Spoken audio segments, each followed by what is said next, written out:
and hello friends, welcome to Tasty Bits.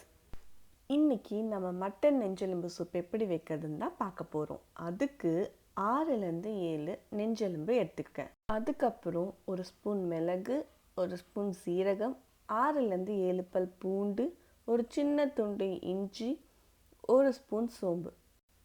இதை எல்லாத்தையுமே நம்ம மிக்சியில் போட்டு நல்லா அரைச்சிக்க போகிறோம். அப்புறம் 6 சின்ன வெங்காயம் எடுத்திருக்கேன். இந்த அரைச்ச மசாலாவை நெஞ்செலும்போடு சேர்த்துக்கோங்க. தேவையான அளவு உப்பு போட்டுக்கோங்க. நான் ஒரு சொம்பு தண்ணி ஊற்றிருக்கேன். கொஞ்சமாக மஞ்சத்தூள் சேர்த்துக்கோங்க. அதுக்கப்புறம் 6 சின்ன வெங்காயம் சேர்த்துக்கோங்க. நெஞ்செலும்பு வேகிற அளவுக்கு 6லேருந்து 7 விசில் விடுங்க. வெந்துட்ட அப்புறமா அதில் கொத்தமல்லியும் கருவேப்பிலையும் சேர்த்துக்கோங்க.